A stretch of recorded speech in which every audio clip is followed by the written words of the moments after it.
Mm. Yes, Allie, all set? All right. Good morning, everyone.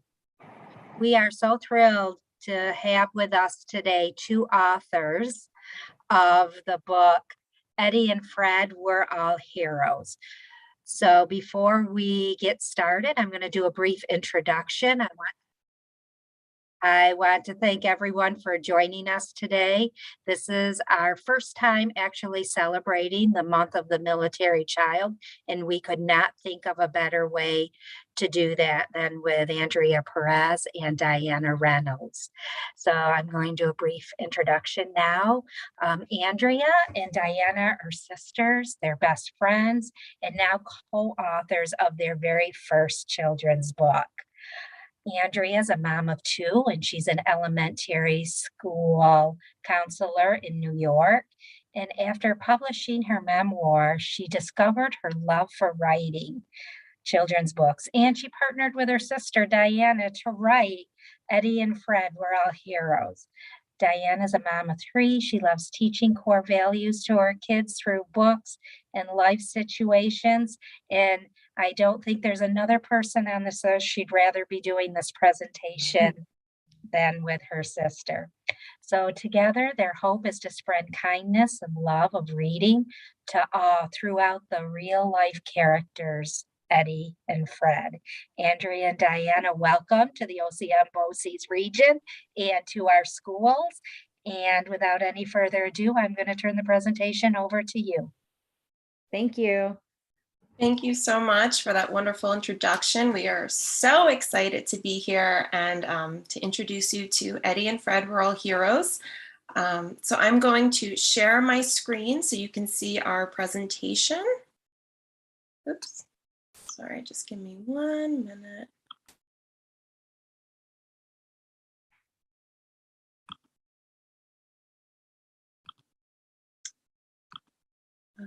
Here we go.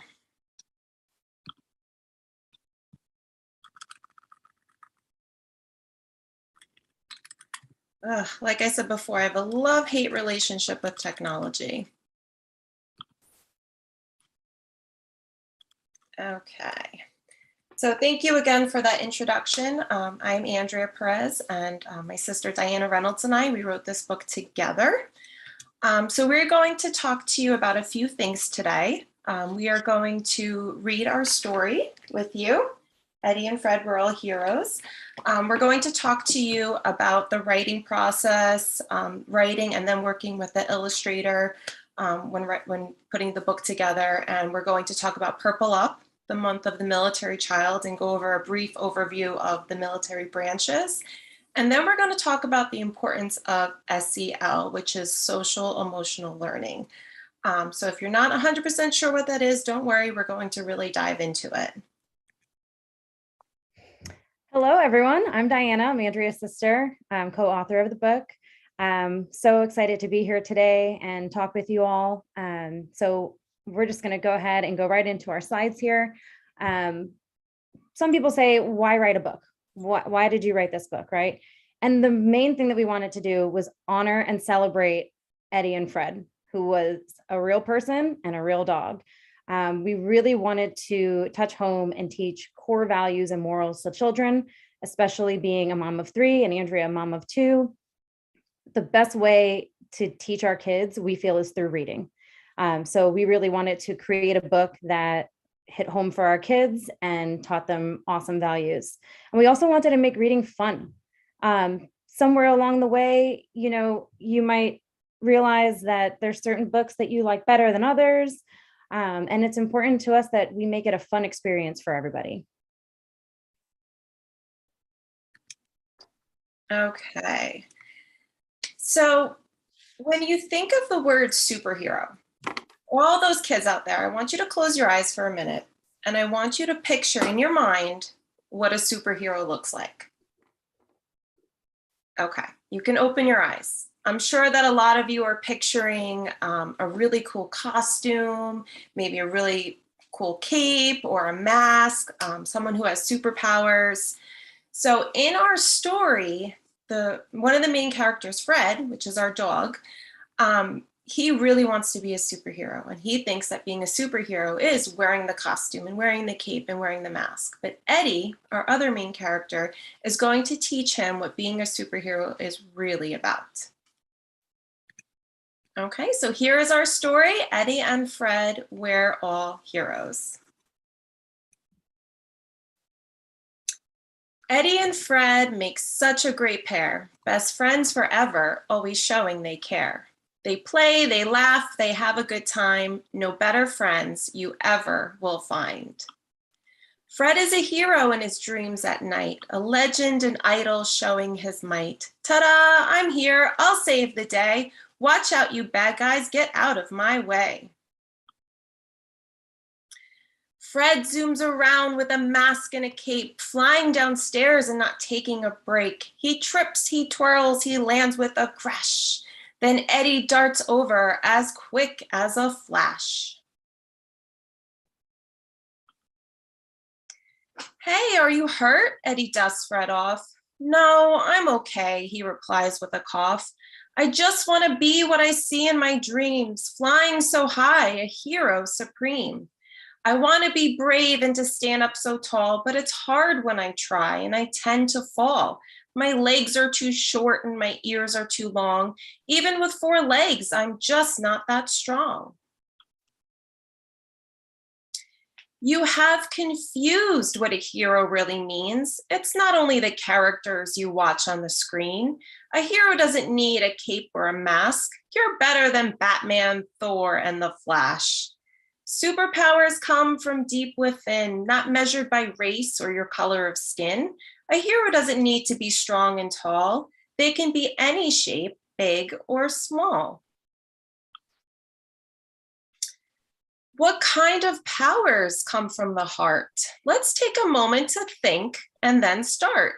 There are so many traits that we can possess. When we use the right powers, we'll be a success. Let's take a walk. We'll spot heroes in town. No need to read comics. They live all around. They're normal people like you and me. We'll go outside and then you will see. Kindness is where I would like to begin. Being kind to others is always a win. Show love to those less fortunate than you. A smile, a hug, or a helping hand will do. Fred sees a girl sad and alone. I'll ask her to play so she's not on her own. It's good to be kind. It's the right thing to do, and others will show kindness right back to you. Eddie, you're helping her carry her things. A girl is pushing her friend on the swing. We can show kindness by holding the door and help clean the trash in front of the store. Fred, can you see we each play a role? Treating others kindly is always the goal. Realize our differences make us unique. It doesn't matter what we wear or what language we speak. So as you can see in these pictures, everybody is saying hello, but in a different language. Next, we have courage to help your friends. If you see bullying, stop and defend. Take a deep breath, be confident and strong. Explain what they're doing simply is wrong. There, calls out Fred, they are starting a fight. I'll go and tell them that fighting's not right. It hurts, it's wrong, it makes you feel sad. We must show the bullies what they're doing is bad. Fred, you're so brave. You're doing what's right. You used your words and did not join the fight. Let go of your fear and stand up tall. If you need more help, give a grown-up a call. Last but not least, we bring you friendship. This is a power we surely can't skip. Friendship involves most powers combined. Use all of your qualities and a friend you will find. To be a good friend, you need love in your heart. Be trustworthy and fair and share from the start. Be quick to say sorry and share how you feel. This way, your friendship is stronger and real. A friend will accept you for just who you are. They won't try to change you. They'll think you're a star. They'll keep all your secrets and be someone you trust. Supporting each other is simply a must.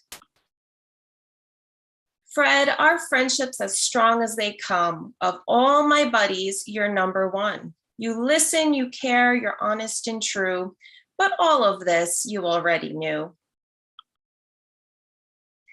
We are all heroes now, I can see. A hero is already inside you and me. Be a good friend, courageous and kind. A hero in yourself is what you will find. The end. Yay. Well, hope you guys all enjoyed our story. We love reading it every single time. This slide here has our main characters. You get to meet Eddie and Fred. I think that our illustrator did a fabulous job, and doesn't the real Eddie and Fred look just like the ones in the book? It's pretty cool, right? So Eddie on your left, he was the ultimate superhero. We knew that we wanted him to be our main character many, many years ago, before we even knew what our story even looked like. It was really fun creating this book around him and his awesome personality. He was always kind to people. He would give the shirt off of his back to anybody. He always wanted to make people laugh and was just courageous and brave. It was really, really fun making him one of our main characters. And what was even cooler is that he is actually from Chittenango, New York, which is right by you guys. So if you ever find yourself going down that yellow brick road, that was Eddie's hometown. He served in Iraq and Afghanistan and was highly decorated with medals for bravery in combat when he was in the Army. So he served in the Army, and we'll get into the other branches of the military here shortly as well. So on your right, we have Fred. Fred was the coolest dog. He was super mellow. He was a cuddly Basset Hound Rottweiler, which was kind of an odd mix. He had the big body and short legs like a Basset Hound and the coloring of a Rottweiler. I think when Andrea first got him after Eddie passed away, we didn't hear him bark for maybe 4 months. And then all of a sudden, a dog walked by us and he barked, and we were all shocked. We didn't even know that he could bark. We just thought that he was a quiet, calm, dopey dog. So that was really fun, making Fred our second character, because he was just such a good buddy to Andrea when Eddie passed away. And he looks like a cartoon character. And he looks like a cartoon. So we have a very short video introducing Fred. So you all get a chance to meet him.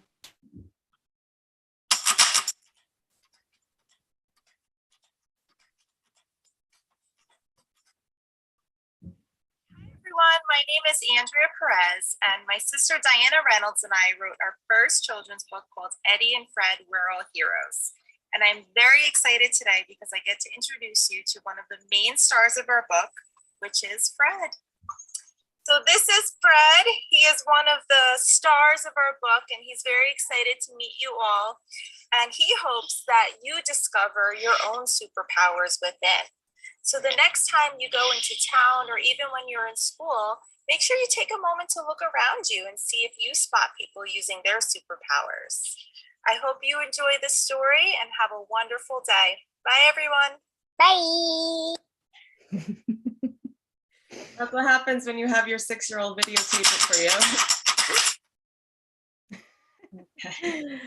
That was one of our really fun videos that we were able to put together with Fred a couple months ago. And a couple times too, we would read the books to our friends, and we were able to FaceTime with Andrea, and they got to meet Fred through FaceTime, which was really super fun.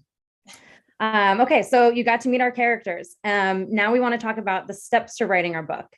The first thing you need to do is figure out what you want to write about.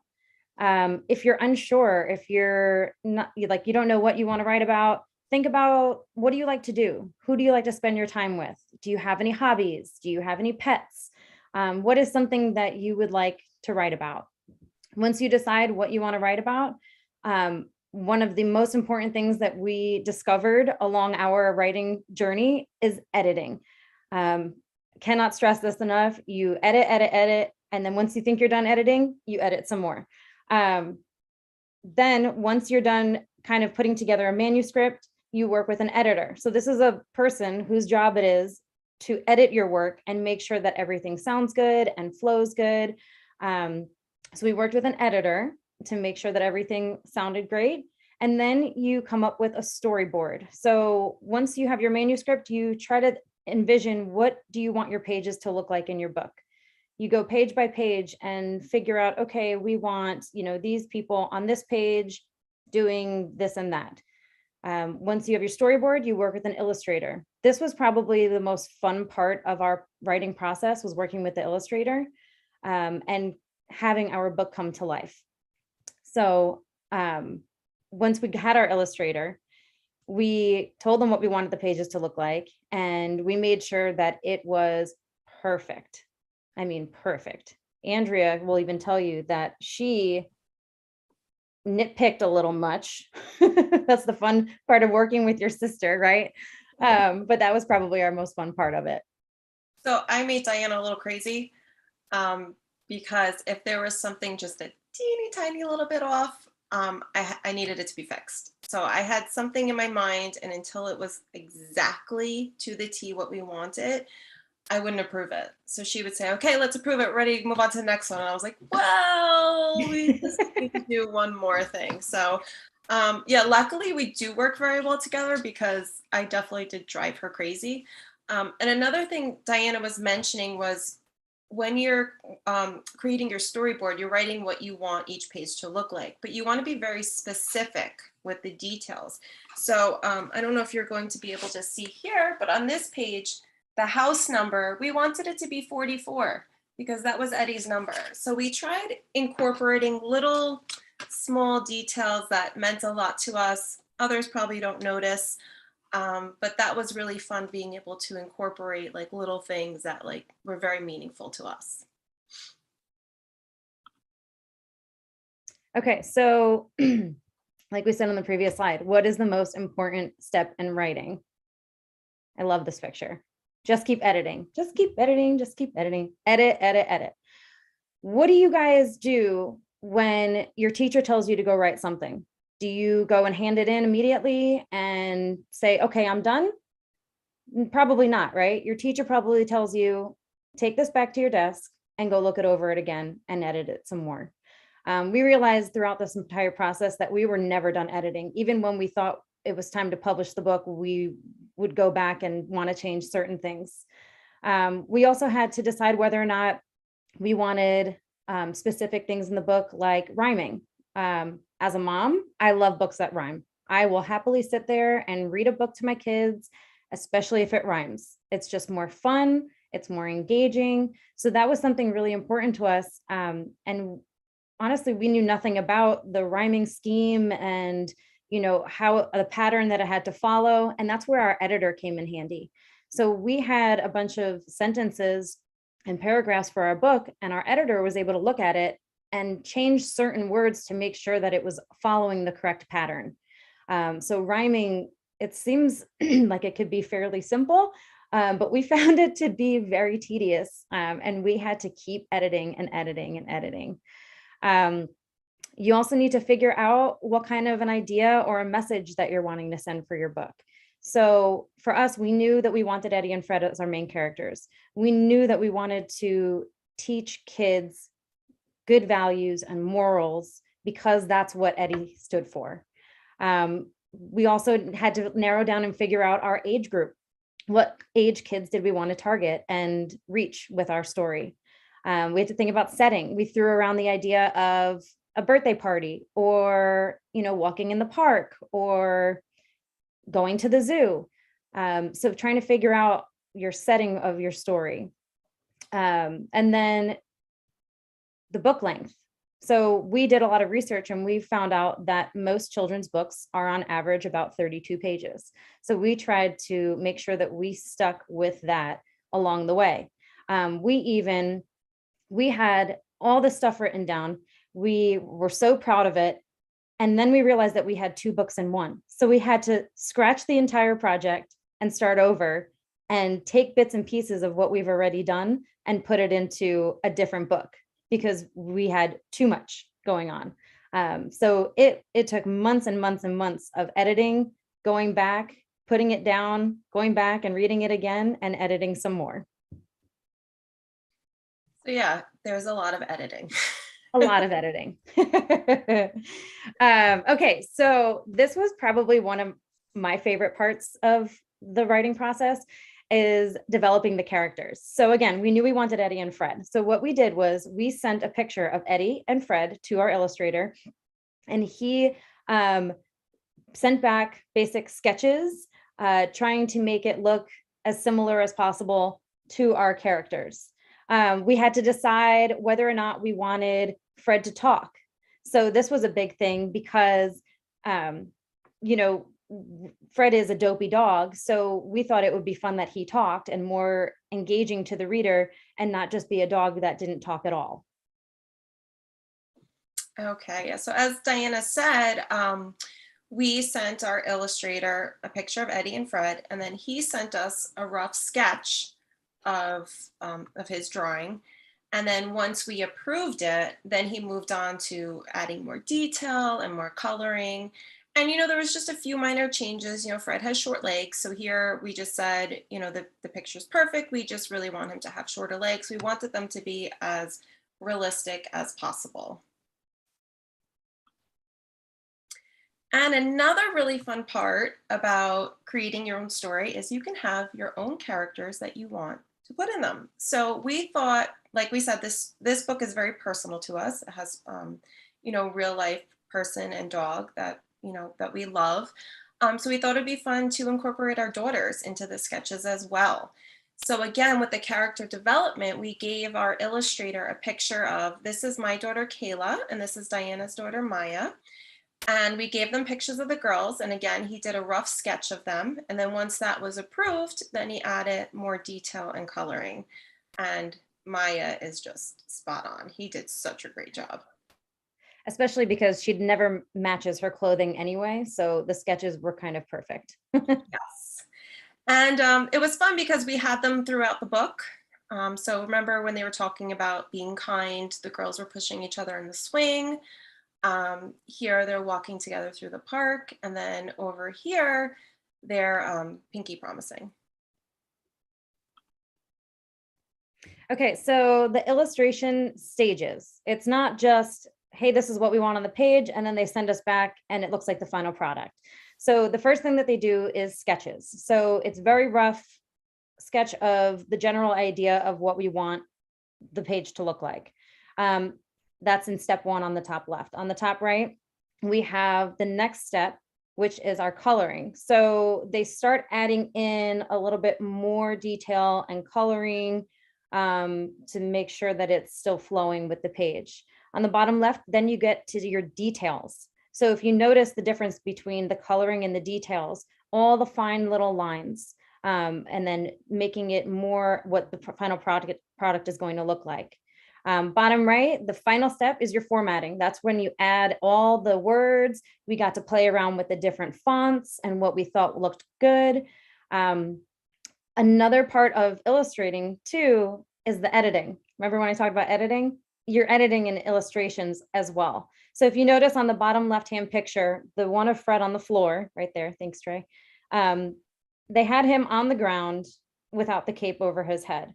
We thought that it would make more of an impact to our readers and make it more dopey, just like Fred was, and more fun if he landed with the cape over his head. Something super minor, but something that we had in our heads that we wanted the cape over his head. So even throughout the illustration process, you're still editing your work. And you're also editing, once they started incorporating the words, you're also moving the placement around. So I think that this was like kind of over the stairs. So we asked them to move it over a little bit more to the right. So it's just a lot of back and forth with this, just tiny little details. This is another example of the steps of the illustration process.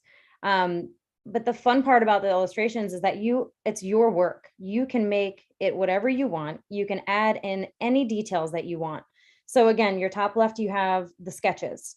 We knew that we wanted Eddie comforting Fred on the floor. And then we wanted them basically looking at a reflection of themselves in the mirror because we wanted Fred to see what he wasn't seeing, right? On the top right, we have the coloring. And you'll notice that the frames in the background are completely empty.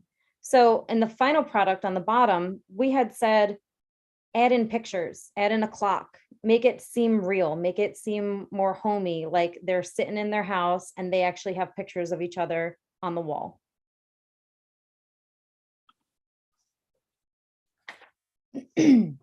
So this is one of my favorite pictures that we got to do. The page that this was in on the book, whatever we tried to come up with for an illustration for that page, we didn't like it. When we even had the final product for that page and we just kept going back to it and saying, this is not right. We want something that is going to show that a picture is worth 1,000 words.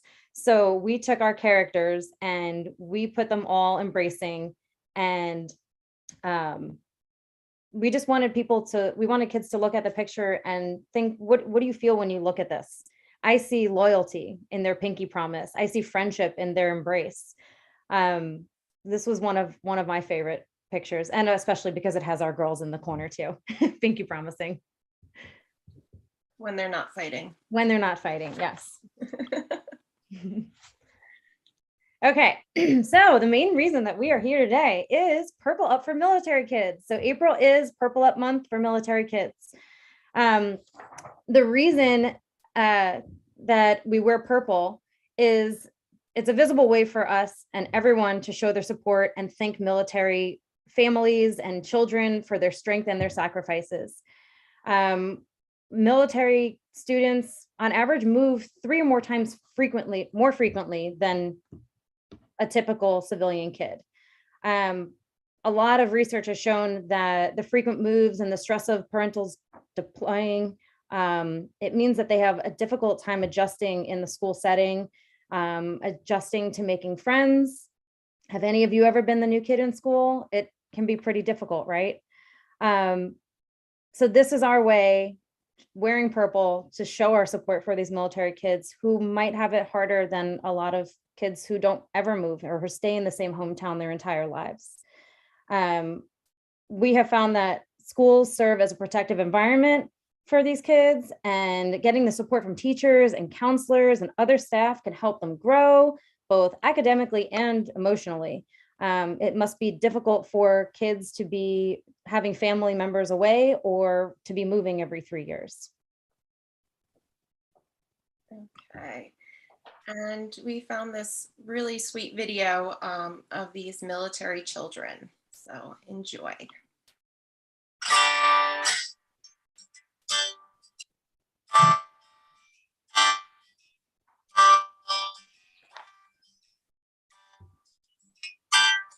I am an artist. I am a basketball player. I am a soccer player. I am a gamer. I am a pianist. April is the month of the military child. Approximately 2 million military children have experienced a parental deployment since 9/11. There are currently 1.2 million military children of active duty service members worldwide. Nearly 80% of military children attend public schools throughout the United States. The average military child moves 6 to 9 times during their school career. I hate John. I'm a dancer. I am smart. I am an artist. I'm a gamer. I am a soccer player. I am a future engineer. I'm a future lawyer. I am kind to others. I am creative. We are proud. I am the motivated and proud daughter of a senior chief.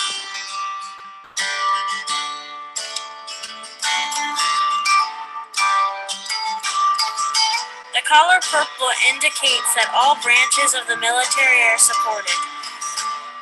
All of the service colors are represented, including Air Force Blue, Army Green, Navy Blue, Marine Corps Red, and Coast Guard Blue. I am a military child. I'm a military child. I'm a military child. I am a military child. I am a military child. I am a military child. I'm a military child.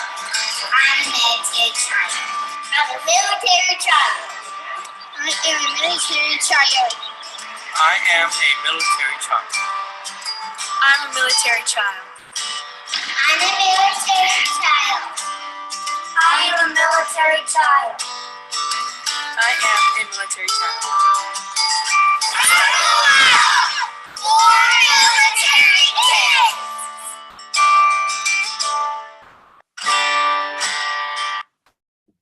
Okay, so we don't want to just talk about some challenges that military children may face, but also their resilience.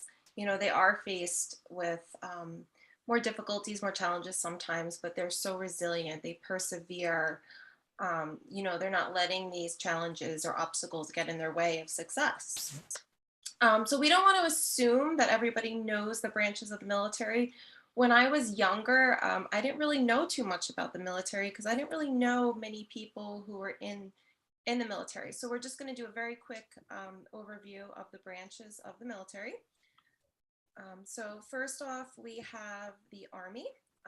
Like Diana said before, Eddie was in the Army, and it's a large group of soldiers that fight on the ground to defend our country during times of war.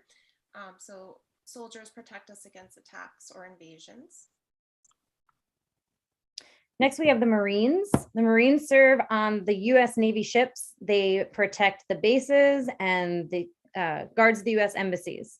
They are always ready to protect our country from anywhere around the world.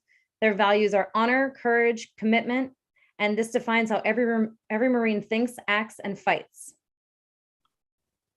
Okay, and then we have the Navy. So they protect us from the ocean using boats.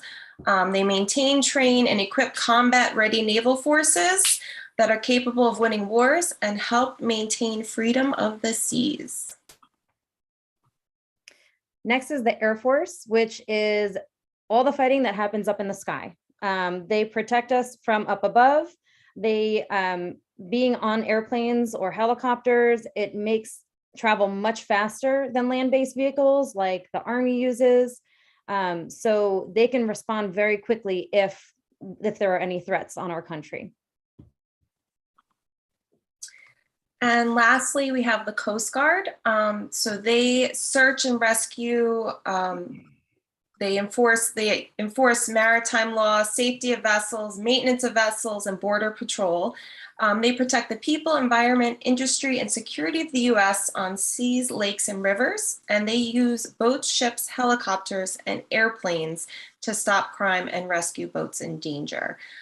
So those are the 5 branches, and we're so incredibly grateful to have these courageous men and women who are putting their lives on the line to protect us all.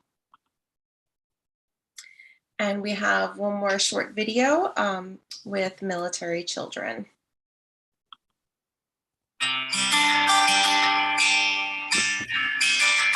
It's a cycle every 3 years.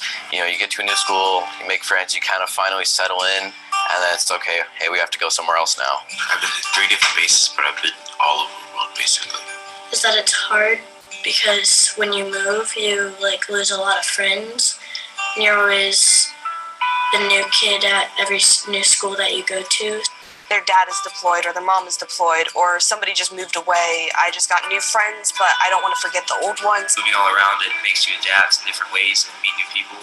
And so it's really broadened my sense of relationships and how to make new friends each time I move different places. If you being a public school kid, you don't have to move all the time and leave your best friends. But if you're a WS school kid and you have military parents, you're gonna have to move all the time.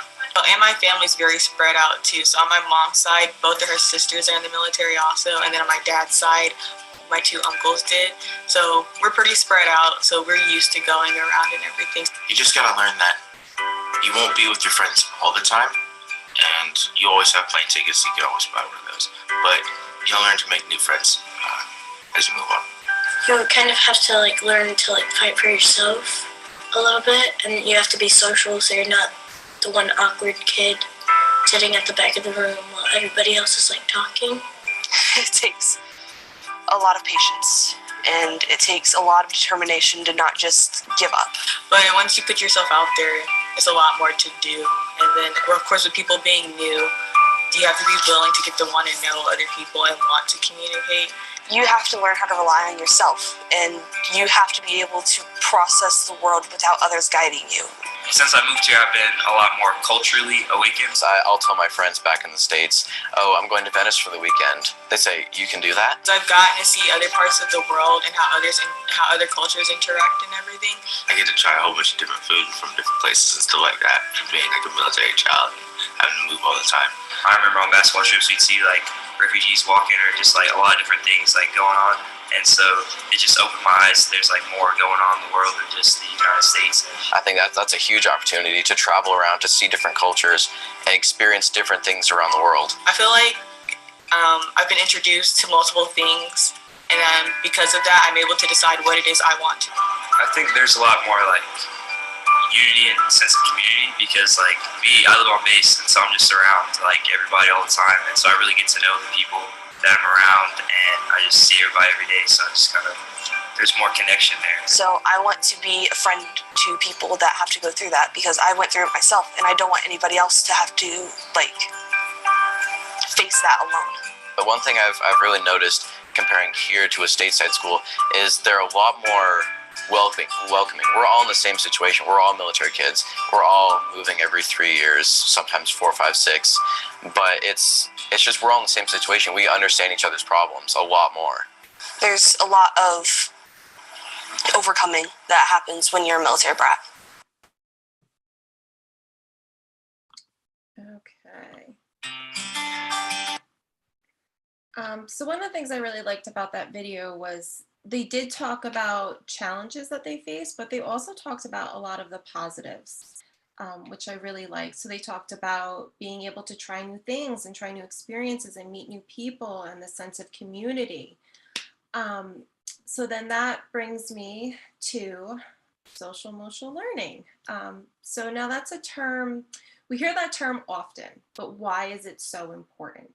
So social emotional learning is teaching students various skills to help with emotional regulation, as well as skills needed for problem solving. Okay, so for all the students that are on this video, I want you to raise your hand if you've ever had a big emotion. Okay, I'm probably going to raise 2 because we've had a lot of big emotions. You know, it's very normal. We're not robots. We're supposed to have emotions, right? But have you ever had a big emotion and you reacted in a way that you regretted? I'm going to have to raise my hand for that one too. So sometimes our emotions become so big that we lose control. And my job is to teach students how to recognize those big feelings and help them come up with calming strategies that they can use to help calm their minds and their bodies. And I feel like because military children are constantly, you know, going through facing different challenges and new experiences, I feel like that's a lot of opportunities to have these big emotions where they really need to figure out some calming strategies. So calming strategies help with self-regulation. So some examples are as simple as taking a deep breath. That's one of my most favorite calming strategies. And some people may say, all right, I know how to breathe. Why do I need to take a deep breath? But when you take a moment to stop and let your body sit still for a minute and just focus on your breathing, it really makes a huge impact. And I love that calming strategy because you can do it anywhere. You don't need any tools to do it. You don't need to be in a specific place. That's one of those things that you can kind of use to help control your emotions. Okay, so problem solving. Oops, sorry. Okay, so I also teach children about problem solving, and I'm not referring to math because nobody wants me to teach them math. But what I mean by problem solving is when you have an argument or a disagreement with another person, which I'm sure everybody here has had, maybe once or twice or more than that. So I teach students the importance of using their words, finding fair and appropriate ways to work out their problems without blaming the other person, and also trying to learn how to see other people's point of views. And courage and perseverance. So it can be scary to try new things, right? We don't really know what to expect. We don't know if we're going to be good at it. So when we have the courage to face those fears and try new things, you might find something that you love. You might find something that you're really good at. And if you try something new and you don't like it, at least you have nothing to lose. Perseverance means never giving up. So even though something may be hard, if you keep trying, you'll eventually be able to succeed. And students need to know that it's okay to make mistakes. We all make mistakes, and it's okay to fail sometimes, but mistakes help us grow. You can learn from them as long as you get back up and you keep trying, and you can accomplish anything. Okay, and kindness is my most favorite social emotional topic to talk about because it's so easy. It's so easy and it makes such a tremendous impact. People think that you need to do this big grand gesture in order to be kind, but really it's the small little things that make such a huge difference in people's lives. As Diana mentioned earlier, Eddie was the type of person that would go out of his way to help others and literally take the shirt off his back to give it to someone else. And he didn't do these things for recognition. He just did them because of his heart. He wanted to help others. It felt good in his heart. And he knew that he was making a difference. So I think that we all need to take a moment each day to think about how we talk to each other, how we treat others, and just little things that we can do to help make this world a kinder place.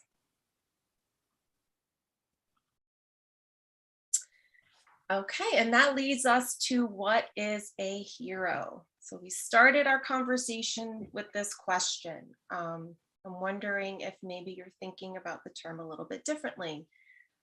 So being a hero in my mind is how we treat others, is how we make others feel, helping out, community, respect, perseverance, doing the right thing, being kind to each other. In my mind, that's what a real hero is. So Andrea and I created a couple of different activities. This is one of them that we really enjoy giving to students. Your teacher should have received this in their email. If not, we have it posted on our website. It's completely free. Your teacher can download it and print it, or you can have a parent go on and help you with it. It's very simple. What's your superpower? What do you feel inside that you have and that you do makes you a superhero? Like, what's your superpower? So what we want you to do is draw a picture of you using your superpower. And then on the bottom, explain why you chose that. For instance, I would choose, I would draw holding the door for somebody because I try to go out of my way to show kindness to others and help other people. Okay, so I hope you all enjoy that activity. We've found that the kids have had a lot of fun with that and have been very creative. We also have a little bit more advanced printable activities on our website, some word searches, some crosswords. So there is quite a few things that you can print off and have fun with. And since we've been, sharing our books in classrooms, we've been having a lot of really great questions from students. So we wrote down a couple of questions that the students keep asking us. So one of the questions was, what was your favorite part about writing this book? For me, it was collaborating with Diana. I think that we bounce ideas off each other really well, and we work very well together. And also the illustration process. Neither of us are artistic. There would be very cheesy looking stick figures if we were the illustrator of this book, which is fine if that's what you like, but we had something in mind that we wanted. So it was really, really exciting working with the illustrator and seeing our ideas actually come to life. Okay, so the next one is, what was the hardest part? I think for me, the hardest part was finding the perfect amount of time to work on the book. As moms, we are extremely busy. We work full time in elementary schools. So being able to devote our time to writing. Also, sometimes you can say, okay, I'm going to devote an hour of time writing, and nothing's in your head. I found that writer's block is a real thing, and sometimes you have it and sometimes you don't.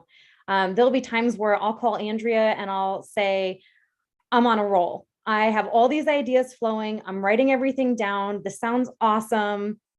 And then sometimes I'll call her and I'll be like, I'm sitting here and I've got nothing. So the hardest part was being able to find the time and then be able to use that time wisely, and have good thoughts and good words to write down on paper. And Diane, I'm so glad you mentioned that, because lots of times I've seen students work on their writing and they get frustrated and then they want to quit and give up. Yep. But I explained to them that it's okay. You can take breaks. It's okay if, you know, you're not feeling creative at that moment. Sometimes creativity comes at midnight. Sometimes it comes at 2 p.m. It's okay if you need to come back to whatever you're working on. Just don't give up. Just keep working at it, and eventually the ideas will flow. Okay, so another question. Did you always want to be an author? So when I was little, I actually used to love writing books. I wrote them all the time. But as I got older, my love for writing faded because I didn't think that I was good enough. I didn't go to school to be a writer. I didn't take English courses in college. And I didn't think, and I knew nothing about writing or publishing a book. But when Diana and I were talking about this idea, we were so passionate about it. We were so excited that we said, we're going to figure it out. We're going to figure out how to get an editor, figure out how to get an illustrator. How do we publish a book? Who knows? Let's network, do research, you know, go online and find this information. So that took a lot of time, but we were so motivated, and this was our passion, that we were going to do whatever it took to figure this out together. So I want to touch on that question also, because unlike Andrea, I had no, and I did not envision being a writer at all.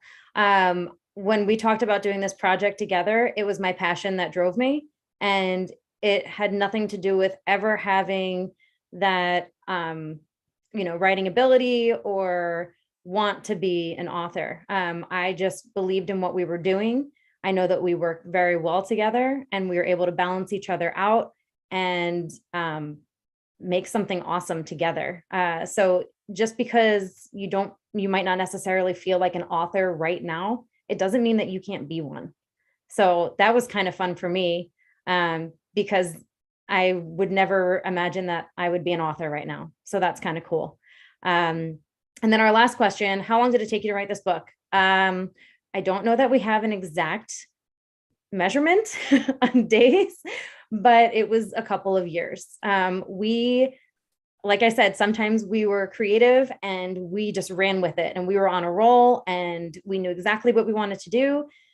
We also, I had mentioned earlier, we wrote out a huge long manuscript and then realized that we had 2 stories combined in one, and it didn't make sense. So we had to start over and create a whole different story using bits and pieces of what we already had. So it took us years to complete this book, from writing down our first thought to actually publishing this book. Yes. And there's actually one more question that I didn't add on there. A lot of students are asked me if there's going to be another one. So Eddie and Fred is going to be a series, and it's all of the books are going to be based on social emotional learning. So the next book that we are working on now is going to be on having big emotions and then calming strategies. So every book that we're going to create going forward is going to be an Eddie and Fred book. And again, it's going to be based on social emotional learning topics. So we hope that you all enjoyed this presentation. We hope that you enjoyed the story. If you have any questions, feel free to reach out to us. Our email is on the link. Here we go. Lots of different ways to get in touch with us, and we're more than happy to respond with any questions. And also, if you do complete the activity and want to share with us, we love seeing those as well. Those are really fun to say. So again, thank you all so much for your time and for your interest in our story. Yes, thank you. And really, we love hearing from you. So please email us or connect with us on social media. We love to see your activities. It brings us so much joy when somebody contacts us and shows us a picture of what they've been working on. So please reach out to us.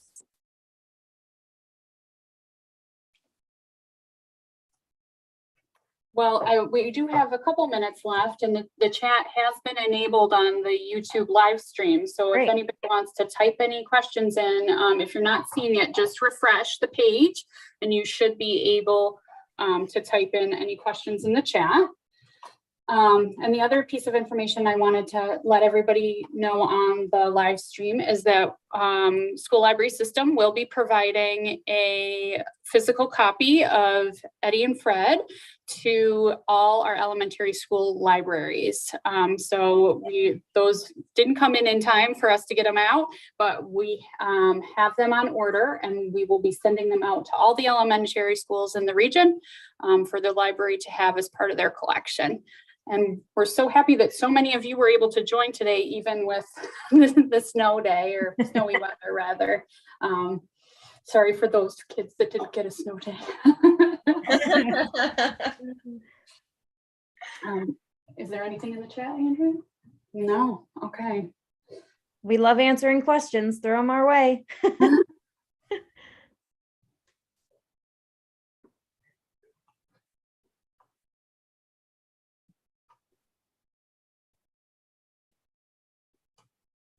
Diane, are there any other questions that you could think of that students have asked? Well, I know somebody once asked me when our next book is going to come out. And just like just like my previous answer to how long did this one take us, we are hoping to be able to devote time and have our creative spark going in the next couple months to be working on it. So probably we can hope in the next year or two to have another one out, would be my guess. Our goal is within the next year. So yeah. It's very important to set goals. Yeah. And also be flexible and mindful that it's okay if yes. you know your goals take a little bit longer. Yes. Just don't give up on those goals. Yes. That's very exciting, because maybe next year for Purple Up for the military child, we'll have some news to announce and maybe invite you back. That would be awesome. We would love to be back. We would love Hopefully that. you won't have a snow day. Maybe it'll be a beautiful sunny day. The end of April. Yes. Andrea, can you think of any other questions that were asked in your classroom? One question in the chat. Where did you get Fred? So Fred is actually from California. So Eddie, his last name was Bolin. The Bolins they rescued Fred from a shelter in California. And then after Eddie passed, Eddie's mom asked me if I wanted Fred. And oh my God, yeah, I was so excited. So they drove across country from California to New York to Chittenango. And then I went to Chittenango to pick him up. And then he came back to Rockland County with me, which is where I live. I'm about 3.5 hours south from Chittenango.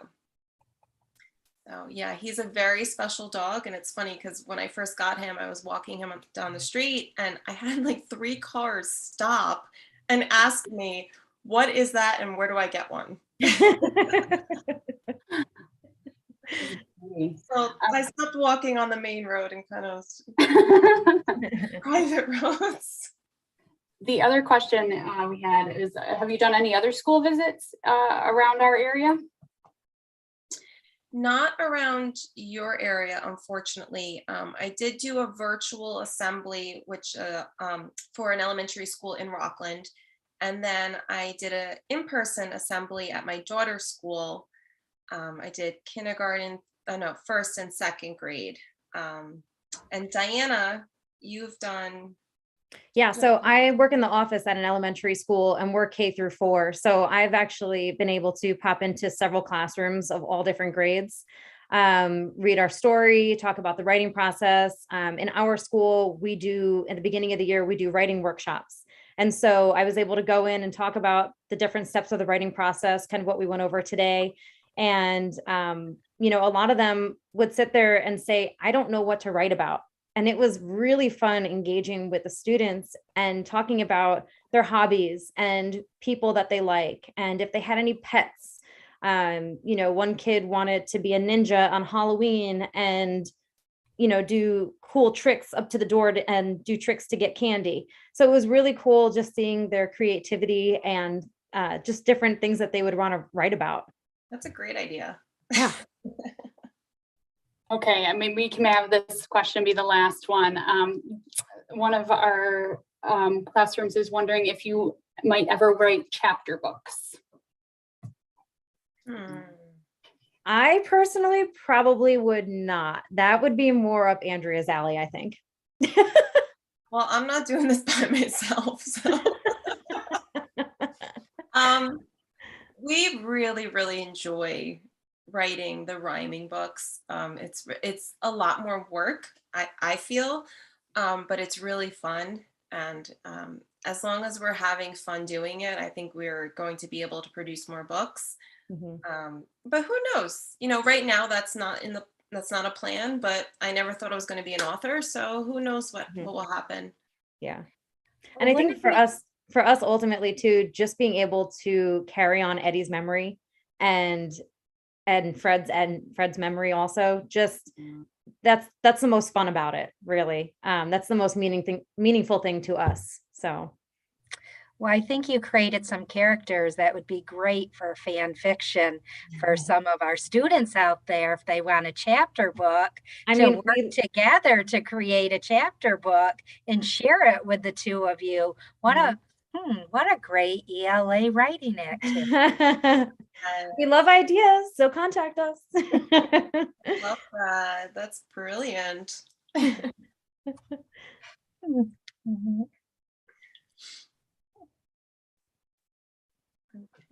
Any other questions?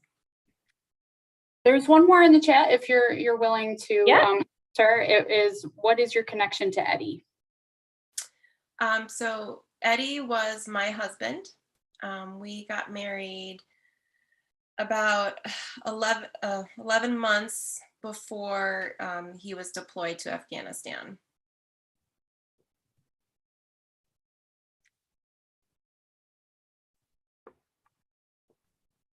Okay, I think that's it for the questions. I just want to thank the two of you again so much for spending some time with us. And we did record this, so we'll have it for our classrooms that weren't able to meet in person today. And I will make sure that I send the handout along with that recording so that the classes can kind of partake in that fun activity. And everybody be on the lookout for your books at your library. Yay. So, oh, thank you. Thank you so much. We really appreciate it. Yeah, this was such a wonderful opportunity, and you all have been amazing. So thank you. Thank you. We'll also send the video to the two of you so that you can have that in your archives. Okay. Thank you. So we can go back and make fun of each other. That's exactly what I was thinking. That's what sisters do. Remember when you did this? That's exactly what's going to happen. Thank you, ladies. Thank you. Thank you so much. Have a good